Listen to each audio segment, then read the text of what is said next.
उस चरणदास जी महाराज की परंपरा में उनके ही ज्ञान के आधार से आगे चल के एक गुमानी दास जी संत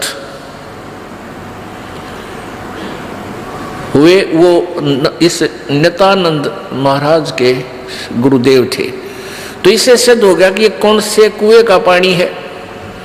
ये स्वर्ग तक की साधना श्री नित्यानंद जी महाराज किया करते थे, संत नित्यानंद जी। तो और वो सुखदेव को कैसे ज्ञान प्राप्त हुआ आपको सुबह बताया। अब सुबह आपको बताया तो वही ज्ञान संत गरीबदास जी महाराज जी ने अपनी अमृतवाणी में लिखा है। और कैसे राजा जनक ने उस बूढ़ी आत्मा को समझाया। अब जैसे कि सुखदेव ऋषि जी को भगवान विष्णु ने भी ये कह दिया था कि आप जाइए और राजा जनक से उपदेश लीजिए। उसी आधार से उसने राजा जनक से उपदेश लिया। फिर राजा जनक ने उनको सुखदेव को बताया कि जो साधना जिस सिद्धि को प्राप्त करके आप घूम रहे हो इससे आपका मोक्ष नहीं है। अब गरीबदास जी की वाणी का आनंद, यानी परमात्मा सच्चिदानंद घन की वाणी है ये। परमेश्वर कबीर जी ने गरीबदास जी महाराज जी के अंतःकरण में अर्थात इस कंप्यूटर में उनकी आत्मा में, आत्मा की जिप में वो डाल दिया अपना पूरा मटेरियल, पूरा ज्ञान भर दिया। तो गरीबदास साहिब जी ने क्या बताया है। कल्प करी शिव पुरुष को गौरी सुनाया ज्ञान, आशा तृष्णा थिर हुई अमर कच्छ परवान। सुनत ज्ञान अनभय पद बाणी, अंड फूट चेतन भय प्राणी। कोट कोट जन्मों के कर्मा, दमन किए चिन्ह निज धर्मा। ऐसा ज्ञान अगम गौराया, पर जामी चेतन हो आया। चेतन होकर भरा हुंकारा, शिव योगी मन माही संभारा। अब जैसे अमरनाथ कैसे बना। एक समय नारद जी पार्वती जी के पास गए। पार्वती जी से कहा कि हे माई, आपके 108 जन्म हो चुके हैं और आप जन्म और मृत्यु के इस घोर कष्ट को सहन कर रही हैं। भगवान शिव जी के पास एक ऐसा अमर मंत्र है कि वो यदि आपको वो मंत्र दे दें तो आपका जन्म और मृत्यु समाप्त हो जाए। अब पार्वती जी ने कहा कि भाई नारद, आप क्या बात कह रहे हो। भगवान शंकर जी मुझसे बहुत प्यार करते हैं और मुझसे कोई भी वस्तु छुपा कर नहीं रखते। यदि उनके पास ये मंत्र होता और मैं जन्मती मरती रहती, क्या ये मुझे देख सकते थे। भगवान नारद जी ने कहा कि माता, आपके विश्वास के लिए भगवान शिव जी जो गले में 108 जो सिर डाल रखे ना, खप्पर खोपड़ी, वो आपके हैं। आपसे इतना प्यार करता है ये, आपकी मृत्यु के बाद भी आपकी इस निशानी को वो साथ रखता है। लेकिन मंत्र आपको नहीं दे रहा, ये मुझे नहीं मालूम, ये वही बताएंगे। पार्वती एकदम थर्रागी, सारी कांपगी कि सचमुच जो वो शीश, वो गले में उन्होंने जो ये खोपड़ी की माला पहन रखी, वो सचमुच मेरे हैं। अखा माता आपके हैं। और नारद कभी झूठ नहीं बोला करता। बोला भाई बात तो तेरी ठीक है ऋषि जी। अब नारद जी तो लगा के इंजेक्शन निकल गए। अब पार्वती के बेचैनी होगी कि भी नारद जी ने हमसे क्या लेना देना था झूठ बोल के, और भगवान शंकर जी मुझे मंत्र नहीं दे रहे, ये क्या कारण है, समझ में नहीं आई। भगवान शिव जी सामने घर पर आए और पहले तो पति पत्नी का व्यवहार आपको मालूम है जैसा होता है। ये भले ही परम आत्मा है यानी श्रेष्ठ आत्मा है, लेकिन है ये भी जीव ही। इनके अंदर भी वही गुण और अवगुण है जो आप जी में है, लेकिन आप जी में हमसे वो उत्तम गुण अधिक है। दुर्गुण भी थोड़े से कम है पर हैं अवश्य। तो पहले तो पार्वती नखरे करया करती, जब वो घर पाते इब तक कहाँ थे आपने हमारा जानने को नहीं, यानी जिस तरह की ये व्यवहार बातें होती है, कभी आकड़ जाती। अब उस दिन जब आए भगवान शंकर जी और चरणों में गिर गई। अब जब भगवान शंकर जी आए, आते ही चरणों में लौट गई, चरण पकड़कर रोने लगी। तो शंकर भगवान ने सोचा आज यह उल्टी गंगा कैसे चढ़ गई, कमाल हो गया भाई, आज ये मेरे चरणों को कैसे पकड़ रही है। तो उसने सोचा किसी ने कुछ 19-21 कह तो नहीं दिया किसी यहाँ के देवता ने। तो पूछा क्या कारण है, किसने कुछ कहा है तो मुझे बताओ। अब वो रोती रोती कह रही है कि भगवान अवश्य मुझ दासी से कोई भूल बनी है, मैं अवश्य मुझ में कोई त्रुटि रही होगी, आपने मुझसे एक अनमोल वस्तु छुपा रखी है। अब शंकर भगवान तो सोच भी नहीं सकते थे कि इसकी बुद्धि वहां तक पहुंचेगी। ये तो गहने और जेवरात तक उलझ रही थी बताई, आभूषणों की डिमांड किया करती थी, और आज ये क्या। तो उसने सोचा कोई पहरे देख ली होगी बढ़िया आभूषण, तो उसने सोचा या कोई और डिमांड करती होगी। तो पार्वती ने कहा आपने मुझसे कोई अनमोल वस्तु छुपा रखी है। हे भगवान, ये आपके गले में ये मेरे ही शीश हैं क्या? अब शंकर भगवान बोला कि कौन आया था आज अपने, मैंने साची बता। तो पार्वती बोली नारद जी आए थे। तो जान गए भगवान शंकर ला गया पतंगा कर गया काम, आज ये घर में लड़ाई करवा गए। और वह जो ज्ञान है जो मंत्र है वो भी कह गया होगा, अवश्य बताया गया होगा, और वो मैं बता नहीं सकूंगा जब तक इसके हृदय में सीध नहीं होगी, सच्चाई नहीं होगी। फिर भी पूछा कि और क्या बात है बताइए। कहने लगा कि भगवान आपने मुझसे एक अनमोल मंत्र छुपा रखा है, मैं जन्मती हूँ मरती हूँ, आप मुझसे कितना प्यार करते हो, आप दुखी नहीं हुए होगे। भगवान शंकर बोला आज ये तेरी बुद्धि की बात को ना, ये किसने ज्ञान दिया तेरे कि नारद मुनि जी आए थे और आज मुझे काफी देर तक सत्संग के माध्यम से ये ज्ञान सुनाया। हे प्रभु, मैं तो बालक हूँ, आपके चरणों की दासी हूँ, भोली भाली हूँ, मुझसे कोई त्रुटि रही तो माफ करो प्रभु, मुझे वो मोक्ष मार्ग बता दो। अब शंकर भगवान बोला सुन ले पार्वती, जहां तक आपका प्रश्न है कि क्या मुझे दुख नहीं हुआ होगा जब तू जन्मती और मरती थी, मैं बहुत दुखी होता था। ये जितने भी शर हैं तेरे, ये शीश है, ये खोपड़ी है, ये तेरी ही है, और तू मरती थी मुझे असीम पीड़ा होती थी, और तेरी याद रखने के लिए वो खोपड़ी में अपने गले में डाल लेता था, सीने के लगा कर रखता था, लेकिन मैं मंत्र तुझे नहीं दे सका। पार्वती ने कहा प्रभु क्या कारण रहा? कि कारण ये रहा कि जब तक ये ऐसा अनमोल मंत्र है ये वैसे नहीं बताया जा सकता। अति अधीन दीन हो प्राणी तब ये कहना अकथ कहानी। जैसे सीप समुद्र में होती है, एक सीप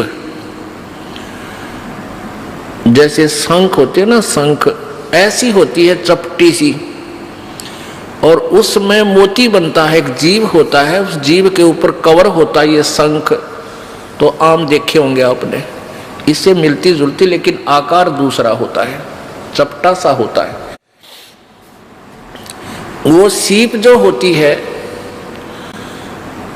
वो समुद्र में रहती है, खारे समुद्र को ग्रहण नहीं करती। जब उसके अंदर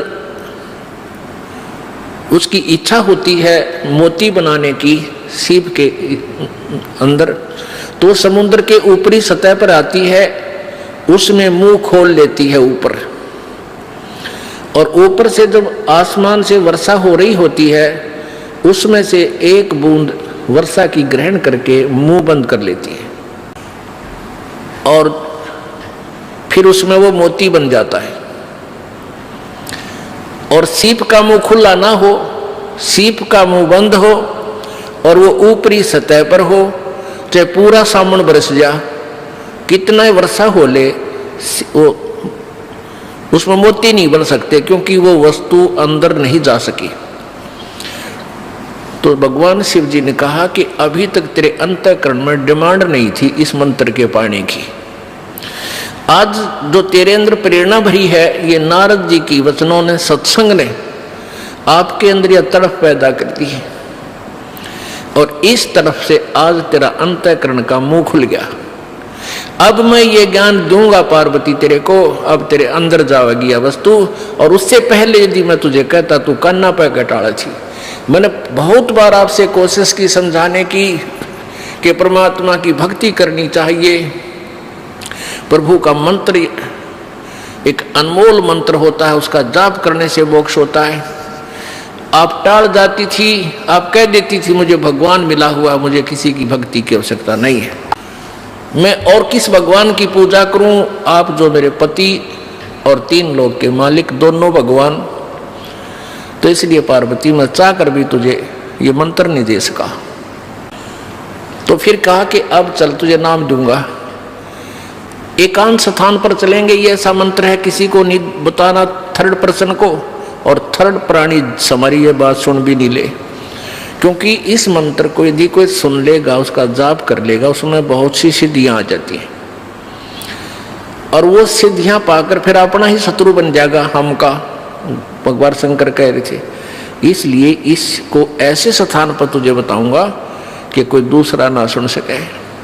जहां पर ये अमरनाथ बना हुआ है, वहां जाकर के भगवान शंकर जी ने एक सूखा वृक्ष देखा, सूखा वृक्ष जिसके कति सूख जाकर पत्ते वत्ते नहीं हो के वो टहनी और तना खड़ा हो, उसके पास जाकर के और ऐसे 3 बार ताली बजाई, नो ऐसे दौड़, इतनी जबरदस्त आवाज हुई कि आसपास के कोई पक्षी भी था भूल भटक कर वहां पर सब उड़ गए,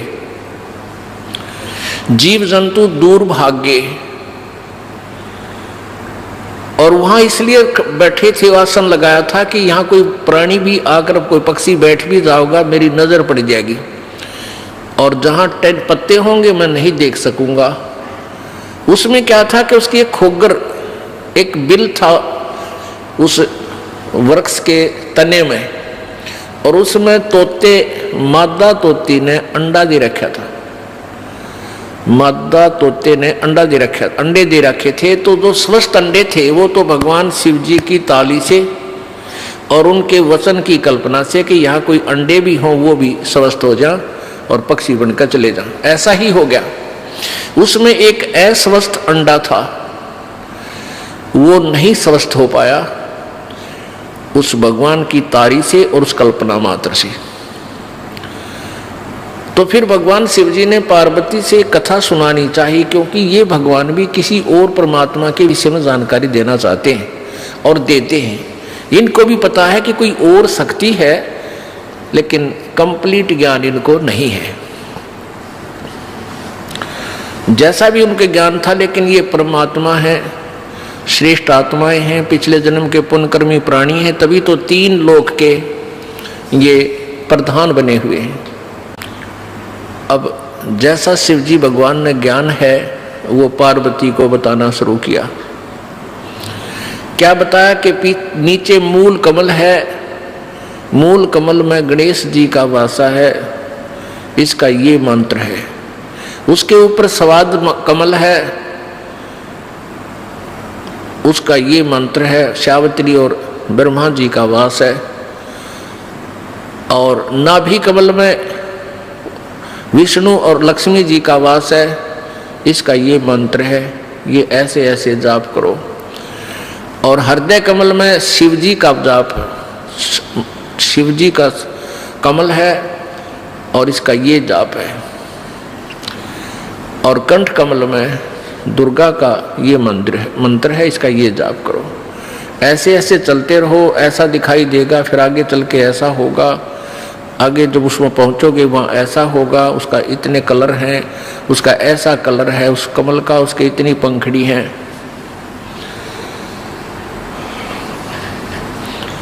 अब पुण्यात्मा, यहाँ एक शंका आपके मन में आओगी कि शंकर भगवान और किसी शिव जी का कमल बता रहा है।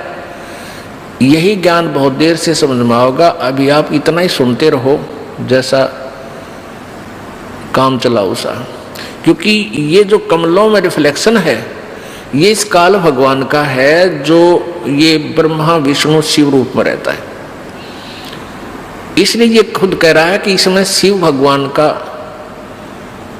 कमल है, हृदय कमल,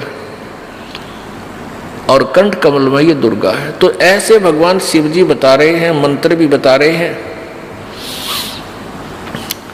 ये प्राथमिक मंत्र है।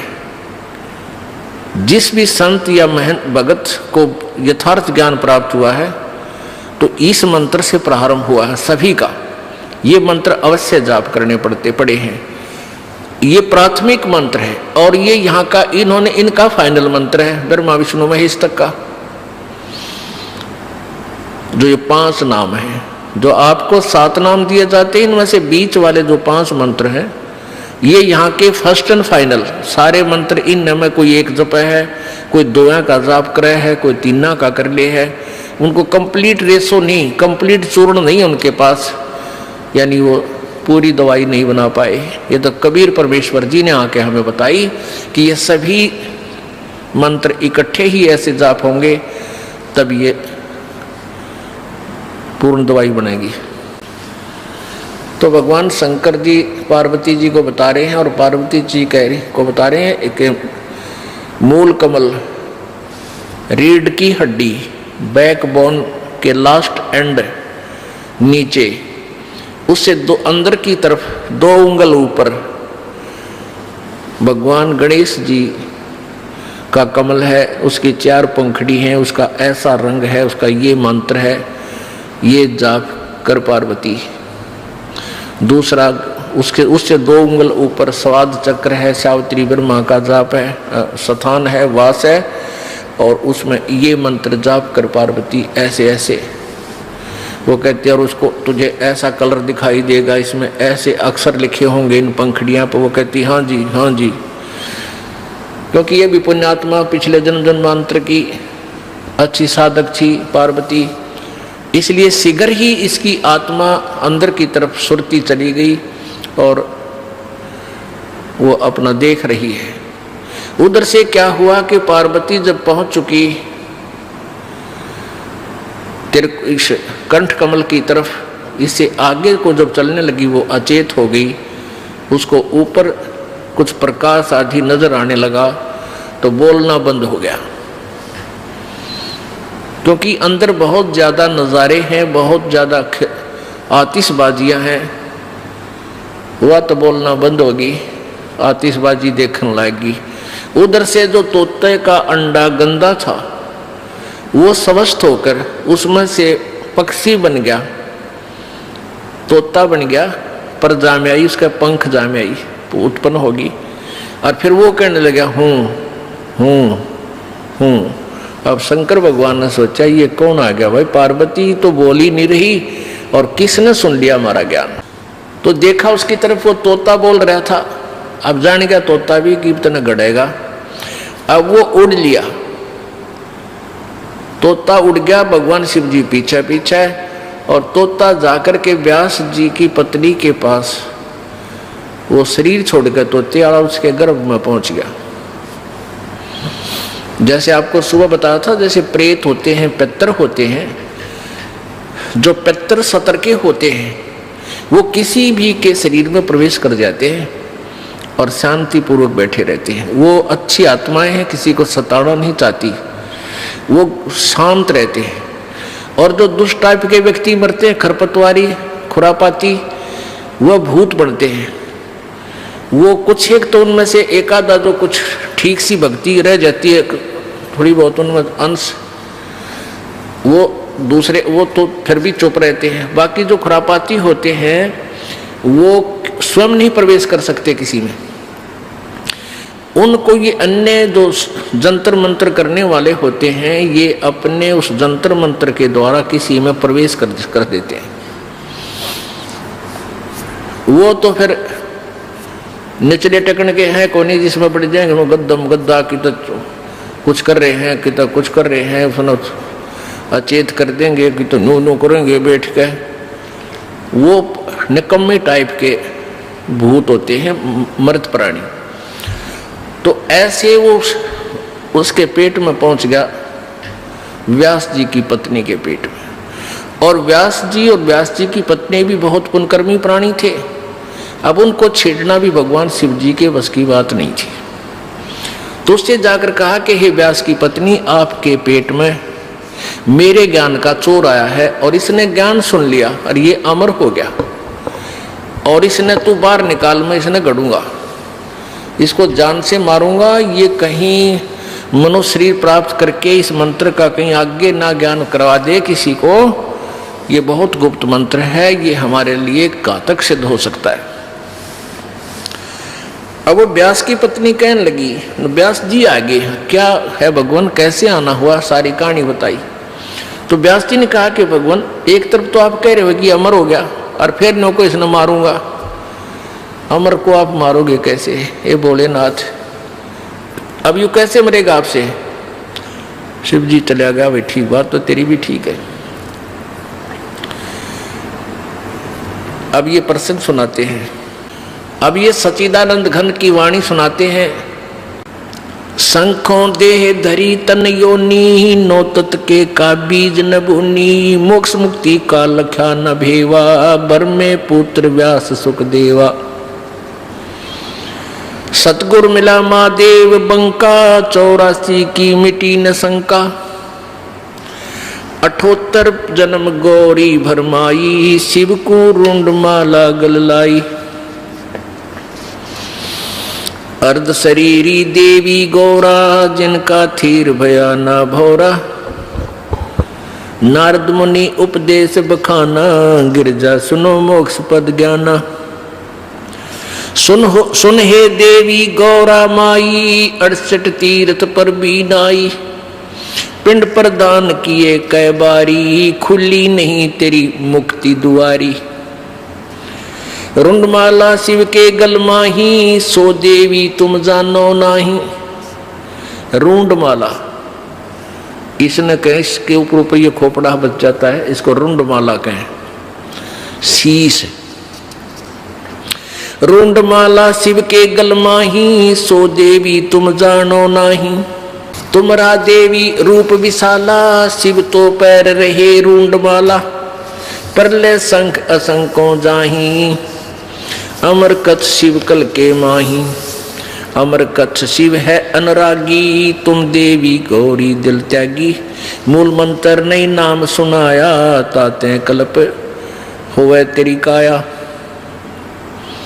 अब नारद जी इंजेक्शन लान लाग रहा है कि तेरे को भगवान शिव जी ने दिल से त्याग रखा है और तेरे को ये मूल मंत्र नहीं बता रखा, उससे तेरा मोक्ष हो सकता है।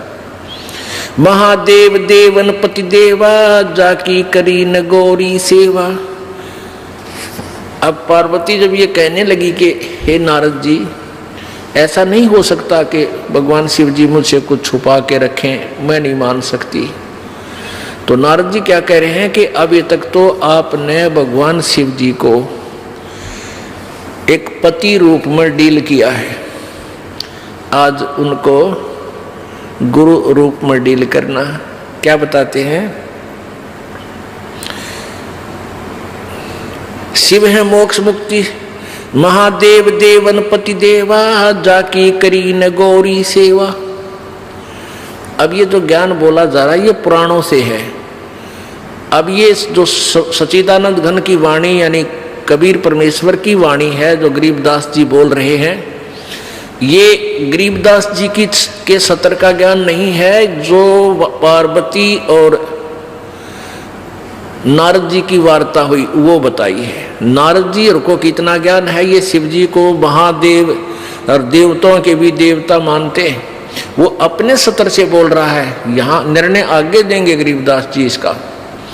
ये नहीं समझना कि इस वाणी में भी तो लिखा है कि महादेव शंकर भगवान को महादेव लिखा है, देवताओं का भी देवता लिखा है। ये उनकी वार्ता एज इट इज लिखी गई है। महादेव देवन पति देवा, जाकी करी न गौरी सेवा, कर बंदन कर शीस नमावो, तन मन अर्पो शीस चढ़ाओ। ओह, कि तूने ये अनमोल मंत्र लेना है। अब आपने उनकी सेवा एक गुरु रूप में नहीं की, अब तक पति रूप में डांट मारी है। और कर बंधन कर जो शीश निभाओ, ओहे हाथ जोड़ के शीश निभाओ, और तन मन अर्पो शीश चढ़ाओ। शिव है मोक्ष मुक्ति के दाता, तासे भेद कहूँ गौरी माता, चरण गहो चिंतामणि केरा, ताते प्राण अभय हो तेरा। कमल रूप देवी दिल कीना, नारद मुनि उपदेशी चीना, जद आए शिव मंगल अवधूता, देवी चरण लिए सतरूपा। कमल रूप देवी दिल कीना, कमल जैसा कोमल और निर्मल दिल देवी ने यानी पार्वती ने किया। और कैसे उसके अंतःकरण में ये तड़प जागी कि वो नारद जी मिल गए, इसका वर्णन बता रहे हैं कि कमल रूप देवी दिल कीना, नारद मुनि उपदेशी चीना, जद आए शिव मंगल अवधूता, देवी चरण लिए सतरूपा। जब भगवान शिव जी घर पर आए तो पार्वती ने सच्चे दिल से सतरूपा उनके चरण पकड़े। चरण पकड़ बोलत रोवत है बाला, चरण पकड़ रोवत है बाला, मेरे शीश किए रुंड माला। कि आपने मेरे सिर आपके गले में माला बना रखी। मोसे भक्ति दुराई देवा, मैं जानी नी तुम्हारी सेवा। आपने मेरे से भक्ति छुपा रखी है और आप किस तरह प्रसन्न हो गए ये ज्ञान मुझे नहीं था। चरण पकड़ रोवत है बाला, मोरे शीश किए रुंड माला, मोसे भक्ति दुराई देवा, मैं जानी नहीं तुम्हारी सेवा। मोसे भक्त दुराई स्वामी, हमसे भेद कहो निज धामी, मैं अबला हूँ बालक भोरी, पार निभाओ हमारी डोली। मैं बाला हूँ, मैं अबला हूँ बाला भोरी, मैं एक बालक हूँ आपके सामने, भोली भाली हूँ, अबला हूँ यानी निर्बल हूँ, और मेरी डोली पार निभाओ, मुझे मोक्ष मार्ग बताओ। पूर्व जन्म की कथा सुनावो, मूल मंत्र हम शिव गो रहो। मूल मंत्र में भूब का ई सुनाओ मोही। देखो निर्णय आ रहा है कि मूल मंत्र में भूब का, उस परम प्यारे परमात्मा सत्य पुरुष का वो मूल मंत्र मुझे हे भगवान सुनाओ, और जुगन जुगन का पातक कटे छूटते दिल द्रोह। मूल मंत्र में भूब का ई सुनाओ मोही, जुगन जुगन पातक कटे छूटत है दिल द्रोही। भूल रही भवसागर हम ही, मोक्ष मुक्ति के दाता तुम ही, शीश पकड़ सुन देवी बाता को उपदेशी मिला विधाता। अब ये तो नहीं ज्ञान तुम्हारा, हम सुभेद कहो परवारा। गिरजा कह सुनो शिव स्वामी, तारण तरण आद घन नामी। नारद मुनि उपदेश संबोधम, दीना ज्ञान ध्यान प्रमोदम।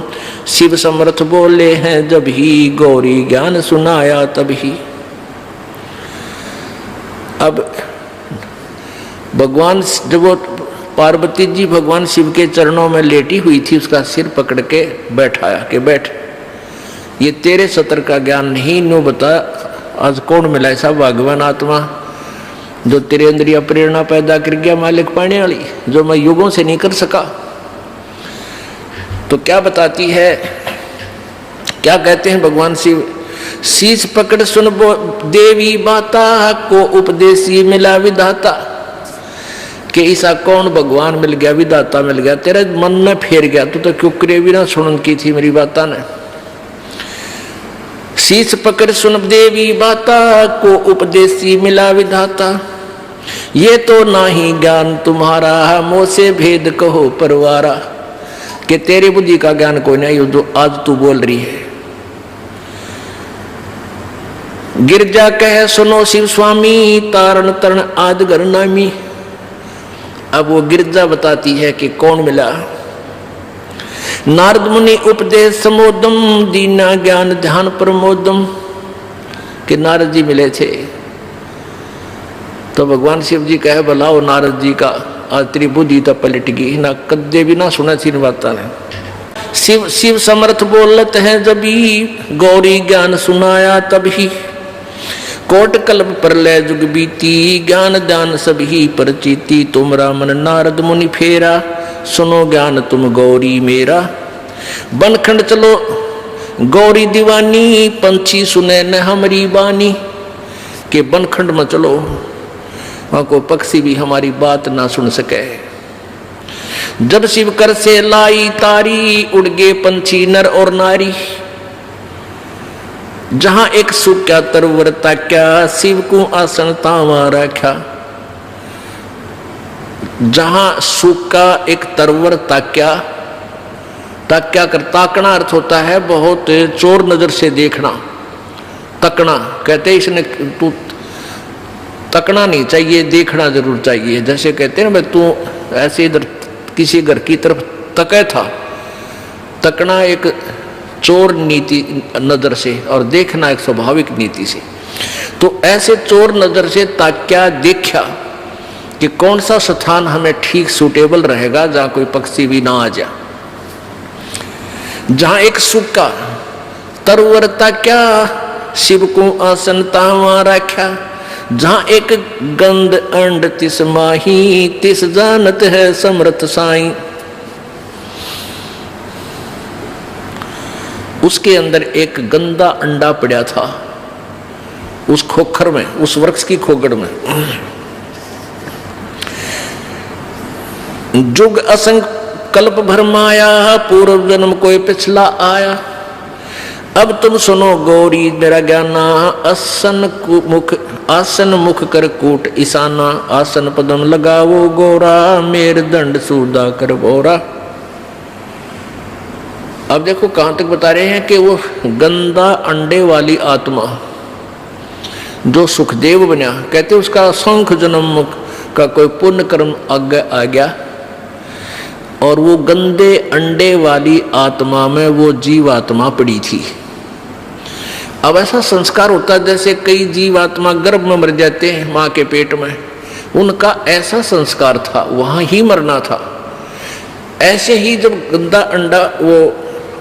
गंदा अंडा था तोते का, वो गंदे अंडे में वो जीव था। पहले अंडे में जीव था, वो गंदा अंडा हो गया, स्वस्थ नहीं हुआ, रोगी हो गया। अब फिर भी वो आत्मा उसके चिपक रही थी, उसको अपना मान के छोड़ती नहीं। जब तक कति नष्ट भ्रष्ट वो कति कंडम फोहा नीले रेत आत्मा ना मिले तब तक उसका चिपकी रहती है। ऐसी वृत्ति हमारी काल ने बढ़ा रखी। अब ये फूल क्यों उठाते हैं, अस्थियां जो व्यक्ति मर जाता है, मृत्यु हो जाती है स्त्री पुरुष की, तो उसको जला देते हैं, स्वाहा करते हैं हिंदू रीति में, हिंदू समाज में। तो फिर उसके वो अस्थियां क्यों उठाते हैं? अब ये पहले जीव आत्मा जाता है तपस्या पे, मनुष्य शरीरधारी, वहां इसका बक्कल उतर ले है, इसमें से जो गंध है वो निकाल कर फिर यूं भेजा था धर्मराज के पास। धर्मराज के पास इसका ऑटोमेटिक कैलकुलेशन पावर है, ये इतने कर्म किए, ये तेरा जीवन जा भागवा, तो ये प्रेत बन जाता है मान लीजिए। तो प्रेत बनते ही फिर सीधा इसको पटकते हैं नीचे, ये सीधा आता अपने घर ने, घर में इतनी लंबी कील गाड़े पावे, फिर यू बार बार फिर देखता है तेरे शरीर को कहाँ ले गए थे, शमशान घाट में। वहां पहुंचता है ये सूक्ष्म शरीर में, ये प्रेत आत्मा बनकर। तो वहां वो अपनी हड्डियों को अपनी मान के उनके चिपक जाता है, अकिया मेरी या मेरी, क्यों ताजा जला पावे, नारी पहचान हो सब उसकी तय, उसका चिपक जाए, ये है मेरा शरीर। अब ये क्या करते हैं जंतर मंत्र करने वाले, ये सेवड़े शावड़े नालायक, ये उन अस्थियां उठा लावे, उन अस्थियां को चिपका हुआ आवे, क्यों मेरी है मेरी है, फिर उसका करके जंतर मंत्र, और फिर उसको किसी और में प्रवेश कर देते हैं, वह बिरान मट्टी उसकी भी और अगले की भी शुरू हो जाती है। तो इन पेट भर संतों ने, ऋषियों ने, गुरुओं ने क्या सोचा कि इन एक धंधा और दे दा, जिसका मरे है ये स्त्री या पुरुष। उनको ये कहने लगे, इनके पास कोई मोक्ष मार्ग तो था नहीं कि इसका कल्याण हो जाए बेचारे का। तो वो न्यू कहने लगे, तुम इन सारी राख न डाल के और गंगा में बहा दो। अब गंगा में, दरिया में डालने पाछे वो कितना का कित जाएगा, उसका भूत ने बेरा पट्टा ना कौन सी तेरी थी, तो